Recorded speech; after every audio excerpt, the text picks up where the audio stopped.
There is a scene in Friends that people remember as one of the funniest moments in the entire show. Almost nobody clocks what is actually happening underneath it.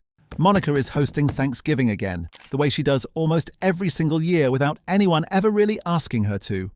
The table is immaculate. The food took her 2 days to prepare, and her mother walks through the door. She looks around at everything Monica built with her own hands and immediately starts listing what she would have done differently. Everyone at the table laughs. Monica laughs right along with them too, the same as she always does. It is a punchline. It happens every single year, almost the exact same way. And the show treats it as a running gag about an overbearing mother and her uptight daughter. But watch Monica's face for 1 extra second after the laugh fades, because underneath that joke is a fight Monica has been losing quietly for her entire life. Does anybody care what kind of potatoes I want? No! A fight almost nobody watching ever clocked as a fight at all. Most people remember Monica Geller as the competitive one, the clean freak, the control freak who needs to win every game and organize every closet and dominate every kitchen she ever steps into. And all of that is true, on the surface. But I do not think that is the real story. I think Monica spent every single day of her adult life fighting a battle that was never about cleanliness or competition, or winning. I think she was fighting to prove she was worth loving. And almost nobody around her, including the people who loved her most, ever realized the fight was happening at all. I am genuinely curious what you think before we go any further into all of this. Do you see Monica as simply the type A one, or have you always sensed there was something heavier underneath all of it? Let me know down in the comments. I genuinely want to hear your perspective. Fine, judge all you want to, but Mary... Let us start where this actually begins. Not in Monica's adult apartment, but back in the Gala house on Long Island. Long before any of us ever met her. Ross was the miracle child. That detail rarely gets discussed seriously, but it matters enormously. Judy Geller had struggled to conceive, had nearly given up hope entirely, and then Ross arrived. In the quiet mythology of that family, he was not simply a son, he was a small miracle, treated accordingly from the moment he was born. Monica came along afterward, healthily, normally, without any of that mythology attached to her arrival. And in a household where the first child already carried that much emotional weight, the second child had to find some other way to matter. This is not subtle in the show, it is one of the most consistent running jokes across all 10 seasons, episode after episode. But underneath the joke is a real and lasting psychological pattern, one that shaped nearly everything Monica became. If you genuinely enjoy these kinds of deep character breakdowns, the things most fans completely miss, make sure you go ahead and subscribe. There are many more of these coming, and I think you will enjoy them. Here is what that pattern actually did to her. Judy Geller was not a cruel woman, not in any deliberate sense. She was a woman who had learned from her own mother a very specific way of loving children. Push them, critique them, hold them to standards that always seemed to shift just out of reach the moment they got close. That pattern got handed down like an heirloom nobody chose, but everybody inherited anyway, and Monica absorbed every part of it. Think about what Monica actually watched growing up. She watched her mother's whole face change when Ross walked into a room. She watched compliments flow toward her brother effortlessly, while anything aimed at her arrived with a condition attached. She watched Judy defend Ross through 3 divorces while finding new things to criticize about Monica's far steadier life. And Monica had to find a way to live inside that imbalance every single day. So she did the only thing a child in that position can really do. She changed herself. She decided that if she could simply become impressive enough, perfect enough, useful enough, her mother would have no choice. No choice but to finally see her clearly. She threw herself into cooking. She threw herself into competing. She threw herself into being exceptional at absolutely everything. Not because she was naturally wired that way, but because excellence felt like the closest thing to love she could manufacture on. Her own. And here is the part that makes this genuinely heartbreaking. If you actually sit with it, it worked, just never in the specific way she actually needed it to. Monica became a remarkable chef. Judy still talked mostly about Ross. Still have some money if your father hadn't thought it was a good idea to sell ice over the internet. Monica kept an immaculate, beautiful home. Judy still managed to find something worth correcting. Monica hosted holiday after holiday, year after year. She poured herself into every single gathering, as though it might finally be the one that proved her worth once and for all. And her mother would arrive, sit down, and within minutes redirect the entire conversation back toward her son. That is the battle, not the cleaning, not the competing. The quiet, exhausting, decades-long campaign to be seen as enough by someone who simply could not or would not ever fully give her that. But that is not even the strangest part. The strangest part is what this battle did to her relationship with her own body. Long before any of the personality traits people associate with adult Monica ever fully formed, Monica was overweight as a teenager. The show mostly plays this for laughs, episode after episode of flashback gags about her old costume and her old appetite. But there is something underneath those scenes that deserves a far more serious look than it usually gets. In one particular flashback, Judy is shown actively offering Monica more food at the dinner table. More pie, more dessert. Come on, just have another piece. And the show frames it as a simple joke about an indulgent, oblivious mother. But look again, knowing everything you now know about this family. Judy could not give Monica the specific kind of approval she was actually starving for, but she could give her food. She could always offer more food. And Monica, desperate for any form of warmth coming from this particular woman, accepted it, over and over, because in the absence of anything else, eating with her mother felt like the closest available version of being loved. Then came the moment everything shifted. Chandler, still a teenager himself at the time, made an offhand comment at a family dinner, calling her Ross's fat sister. And something in Monica broke open in that instant. Not because of Chandler specifically, but because she suddenly understood she had a choice in front of her. She could keep accepting whatever scraps of affection came wrapped in food, or she could become someone her mother had no real choice but to finally notice. So she changed her body. She became a professional chef. She built a life that looked from a comfortable distance like pure ambition and discipline. But the actual engine underneath all of it never changed. It was the same one it had always been. The desperate, quiet need to finally be enough in someone's eyes. And then I noticed something that almost nobody ever talks about, something that connects directly back to that early wound, in a way most viewers never quite put together. Look at Monica's career. Really look at it, across the entire run of the show.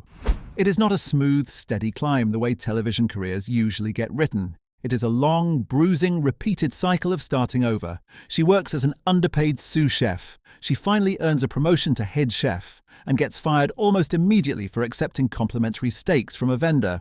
A mistake that cost her everything she had just built. She takes humiliating work afterward just to survive. A stretch wearing a ridiculous costume at a 1950s-themed diner.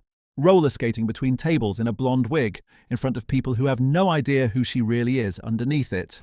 She starts a catering business with Phoebe that barely holds together. You might even say that she pulled a Monica. She loses a press-on fingernail in food she is preparing for her own mother's party. A detail almost too painfully symbolic to need any further explanation. Each individual setback gets played for comedy, and each one genuinely is funny, in isolation. But string them together across 10 seasons and a different picture starts to emerge entirely.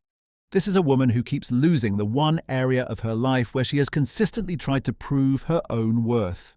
Over and over, and who keeps getting back up anyway because stopping was never actually an option for her. Why would stopping be an option? If your career is the place you go to earn the love you never received at home, you do not get to simply walk away, not after just one setback. So she kept going, restaurant after restaurant, costume after costume, refusing to let a failed kitchen become the final verdict on whether she mattered. This is the wound underneath the wound. It is not simply that Monica wanted to succeed professionally. It is that professional success had quietly become the primary evidence she could offer herself. Evidence that she was not, in fact, the disappointment her childhood had subtly trained her to believe she was. Did it ever occur to you that I might just be that stupid? Before we get to the apartment, there is one more piece of this puzzle worth examining. It explains so much about how Monica functioned inside her friend group specifically. Watch how naturally Monica becomes the caretaker of that entire circle of friends. She is the one who organizes the Thanksgivings. She is the one who remembers everyone's preferences and allergies and small private struggles. She is the one who shows up with soup when someone is sick. the one who reorganizes someone else's apartment as an act of genuine care, the one who manages crisis after crisis for people who are not even technically her responsibility. On the surface, this reads as simple generosity, and in many ways it genuinely is. Monica is, by any honest measure, a deeply loving friend. But look at the shape of that love a little more closely. It almost always flows outward in the form of doing, fixing, hosting, organizing. It rarely seems to ask for anything specific to flow back in return. That pattern did not appear out of nowhere. A child who grows up believing love has to be earned through usefulness does not simply stop believing that. Not the moment they become an adult with their own apartment and their own friends. They keep performing usefulness, compulsively. Because some part of them remains convinced that the moment they stop being useful, the love attached to it might disappear too. Now look at her apartment, because this detail, more than almost any other, reveals exactly how deep this pattern actually runs. Monica's apartment is famous among fans for its specific, obsessive order. You know, you called me that before, so I took the liberty of fashioning a star. Everything has a place. Everything is labeled. There is an entire closet dedicated purely to hiding the chaos she cannot bear for anyone else to see. And the show treats this as a simple character quirk, good for an easy laugh whenever someone accidentally opens that closet door. But think about what that apartment actually represents to Monica specifically. It is the one space in her entire life that she fully controls. Every object placed exactly where she decided it should go, every surface exactly as clean as she needs it to be in order to feel like the world is not currently falling apart around her. Monica grew up in a household where she could not control the one thing that actually mattered most to her, which was her mother's approval. So as an adult, she built an entire environment where she could control absolutely everything else instead. The clean countertops, the labeled containers, the furniture arranged with mathematical precision. None of that is really about cleanliness at all. It is about creating, finally, somewhere in her life, a space where nothing unpredictable can happen to her without her permission. It is worth pausing here on her father too, because Jack Geller complicates this story in an important way, rather than simply confirming it. Jack is not Judy. He is less consistently cruel, less obviously dismissive. And there are real moments scattered throughout the show where his pride in Monica feels completely genuine and unguarded. He defends her. He occasionally surprises her with real tenderness. Those moments matter, and the story falls apart if you pretend they do not exist. But notice the pattern around those moments. They tend to arrive almost accidentally in private asides rather than as the default tone of the relationship. Jack's affection for Monica is real. What's this? It's the key to my Porsche. But it operates more like weather than like a foundation. Present sometimes, absent other times, never quite something Monica can fully count on. And inconsistent love, even when it is genuinely felt, teaches a child something almost as damaging as love that is simply withheld outright. It teaches them to stay alert, to keep performing, just in case the warmth disappears again the moment they relax. That inconsistency may actually explain Monica's particular flavor of anxiety better than outright neglect ever could. A child who is never loved at all eventually stops expecting it. A child who is loved unpredictably never quite. Gets to stop hoping and never quite gets to fully relax into trusting it either. They spend their entire life braced for the version of their parent that disappears again. And this is where her relationships start to make far more sense, particularly the relationship that defines so much of her adult life. Watch Monica with Richard Burke, the much older man she dates seriously before Chandler ever enters the picture as anything more than a friend. Richard is established. Richard is warm. Richard is openly, consistently proud of her, without conditions attached, in a way that almost nobody in her life has ever managed to be. Now think carefully about who Richard actually is. He is her father's age. He is her father's best friend. He moves easily through the exact same world her parents occupy. And Monica falls for him completely, in a way that genuinely surprises even her closest friends. I just don't want to be 70 when our kids go off to college and our life can finally start. That is not a coincidence. A person who spent their childhood starving for a specific kind of approval will often seek out adult relationships that promise to finally deliver it, without ever consciously realizing why. Richard gave Monica something that felt, from somewhere deep inside her emotional history, remarkably close to her parents finally getting it right at last. And when that relationship ends, it devastates her, not simply because she loved him, although she clearly did. It devastates her because losing Richard meant losing access to a particular feeling of being unconditionally seen. A feeling she had been chasing in one form or another since she was a heavy-set teenager standing in her mother's kitchen. But here is the part of Monica's story that I find genuinely remarkable, the part that complicates the simple, sad reading of her character in an important way. She walked away from Richard anyway. She wanted a future, children, a complete life that Richard, at his age and stage, was not prepared to offer her. And choosing that future over the familiar comfort of unconditional approval took real, hard-won self-knowledge. That is not weakness. That is growth, even if the show rarely frames it that explicitly. And then I noticed something that nobody really talks about, something that reframes her entire wedding storyline if you watch it closely enough. Monica and Chandler's wedding should be the moment everything finally resolves for her. She has built an extraordinary life. She has found a partner who loves her completely and without any conditions attached. She is standing, quite literally, at the beginning of everything she ever wanted. And Judy is there. Glad, in her own limited way. But even on that day, even at that specific moment, Judy cannot fully step outside her own orbit. Not long enough to make the occasion feel entirely like Monica's. The conversation still drifts back toward Judy's own social concerns, toward Judy's own feelings about the event, toward Judy. And Monica is genuinely happy. She is radiant, and that happiness is completely real. But watch her closely in those scenes, and you will notice she is still doing something specific. She is still watching her mother's face, still searching, almost involuntarily, for the particular look that finally says, "Yes, you did it. I see you now. I have always seen you." Mom, Dad, Ross smoked pot in That look never fully arrives, not the way Monica needs it to. And that is the wound that never completely closes, even on the happiest day of her adult life. It is worth pausing here on how the rest of her relationships compare to that childhood pattern, particularly the one relationship that finally broke from it. For most of her adult life, every meaningful relationship Monica has built operates on some version of the same exchange. She performs, she achieves, she organizes, she hosts, and in return she receives a conditional kind of approval that always seems to come with some asterisk attached. Chandler does not operate that way with her, not even from the very beginning. He is drawn to Monica long before she has perfected anything for him to admire. He sees her on a night when she is anxious, vulnerable, far from polished, and he stays anyway. He continues choosing her repeatedly, not because of the immaculate apartment or the impressive career or the flawless hosting, seemingly in spite of how hard she tries to control all of it. There is a moment, easy to miss amid the show's comedy, where Chandler tells her something directly, that he does not need her to be perfect, that he actually prefers her slightly messy and uncertain, the version of herself she usually works hard to hide from everyone else. For a woman who believed her whole life that love had to be earned through flawless performance, that statement should have landed like an earthquake. It did not undo decades of conditioning overnight. Nothing realistically could. Watch how Monica still tries to control nearly every detail of their wedding planning. She still tries to manage every variable she possibly can. Even with a partner who has already told her none of that managing is necessary to keep him.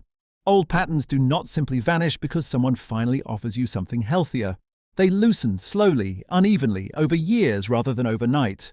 But something does genuinely shift across their relationship season after season. There is a version of Monica in the later years of the show who can let Chandler see her overwhelmed, frightened, or simply ordinary, without immediately converting that vulnerability into another performance to manage. That is not nothing. For a woman raised the way Monica was raised, that quiet shift might be one of the most significant transformations in her entire arc. The show never frames it as a dramatic turning point. Now think about what 10 full seasons of this show quietly demonstrate, without ever once stating it directly. Monica got the career eventually. Monica got the husband. Monica got the apartment, the chosen family, the friends who loved her with everything they had to give. She built, brick by brick, every single thing she was ever supposed to build, and Judy still could not give her what she actually needed underneath all of it. Mom, Chandler was just saying how beautiful your sweater is. Oh, thank you, Chandler. I just bought it. Not cleanly, not completely, not in the exact way Monica had been needing it since she was a heavy-set teenage girl in that kitchen. Learning to cook because cooking was the one language that occasionally seemed to work. That is the tragedy hiding inside what most viewers experience as pure comedy. Monica was not controlling because she happened to be born a control freak. Monica was controlling because she spent her entire childhood inside an environment where she could not control the single thing that mattered to her most: her mother's love, her mother's gaze, the specific way Judy's expression changed depending on which child had just walked through the door. She could not control any of that. So, eventually she controlled absolutely everything else she possibly could. The spotless apartment, the perfectly arranged dinner parties, the relentless need to win at board games that, to everyone else in the room, did not actually matter at all. None of that was really about winning. It was about building a small, manageable world where Monica finally held some power. She had grown up in a much larger world where she held almost none over the one thing she wanted most. And here is the layer of this that I think is genuinely the saddest part, the one that almost nobody talks about openly. Monica never stopped being that child. Not really. Not even as a fully grown adult who had achieved everything anyone could reasonably ask of her. Somewhere in some interior place that never quite finished healing, she remained that girl at the Thanksgiving table, still quietly hoping her mother might look up from Ross long enough to truly see her. Think about what that costs a person across an entire lifetime. The constant low hum of needing to prove something, anything, to someone who may never fully deliver the verdict you are hoping for. The exhaustion of building your sense of self-worth on achievements that never quite earn the specific response you actually need from them. Most of Monica's biggest, most celebrated victories on this show carry a faint undertone of this exact incompleteness underneath them. If you watch closely enough for it, that is who Monica Geller actually was, underneath every clean countertop and every competitive board game, underneath every holiday she ever hosted for 10 consecutive seasons. Not simply the type A1, not simply the control freak with the labeled closets and the unbeatable competitive streak. She was a daughter who had been quietly told in 1,000 small, unspoken ways that she came second. And rather than simply accept that verdict as final, she spent every single day of her adult life building a case. Patiently and relentlessly, the case for the defense. She just could never quite get her mother to read all of the evidence she had spent a lifetime gathering. And here is something worth sitting with, because it complicates the story in a way I think actually matters. Monica was not simply a victim of her childhood, frozen permanently in place by it. She built genuine friendships rooted in real generosity. She built a marriage that, by the end of the show, looks remarkably healthy by any honest standard.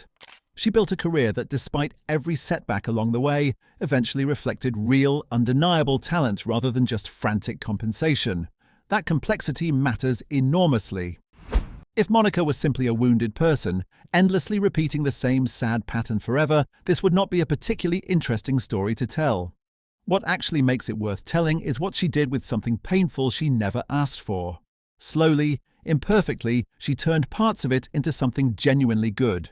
The discipline that started as a desperate bid for approval eventually became real mastery. That'd be good.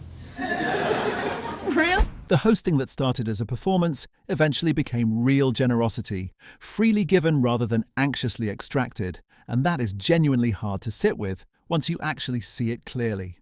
Because Monica did everything right. She did more than right. She became extraordinary by any reasonable measure anyone could apply. And somehow that still was not always quite enough to unlock the specific thing she had been chasing since childhood. And yet, across all 10 years of that show, Monica kept cooking anyway. She kept hosting. She kept setting the table exactly right. She kept inviting everyone in and feeding them, creating this enormous, overwhelming warmth that filled every single room she ever occupied. Not because anyone specifically asked her to keep doing it, not because it was some kind of conscious strategy, but because somewhere inside all of that relentless striving and competing and perfecting, there was still that same little girl. The one who genuinely believed that if she just made it good enough this time, someone would finally say the words. The words she had been waiting her entire life to hear. You were always enough, Monica. You were enough long before the cooking began. Before the weight loss, before the awards, the restaurants, the perfectly organized apartment that nobody ever fully understood the real meaning of. You were enough every single time you walked into a room, even when you felt instinctively like you had to earn your place inside it all over again. The real tragedy of Monica Geller is not that she never received what she wanted. It is that she spent her entire life achieving and performing and perfecting herself. For an audience that never quite gave her the full, unconditional ovation she had genuinely earned many times over. And she kept showing up anyway, year after year, holiday after holiday, failure after failure, refusing to let any of it become the final word on her worth. That is not a flaw hiding underneath a competitive personality. That might be one of the quietly bravest things this entire show ever put on screen. And almost nobody watching ever clocked it as bravery at all. Think about what it actually takes to keep choosing generosity.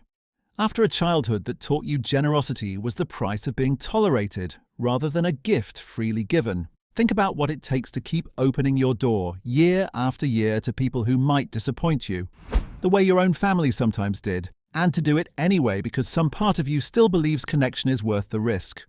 That is the real story hiding underneath every immaculate Thanksgiving table, underneath every labeled closet and every game night Monica fought a little too hard to win. A woman raised to believe love had to be earned, who spent her entire adult life proving over and over that she could earn it, and who, somewhere along the way, without ever fully realizing it, became genuinely worthy of being loved without any conditions attached at all. She just never quite got to hear those exact words from the one specific voice she always needed to hear them from most, the voice that mattered more than any other in the world.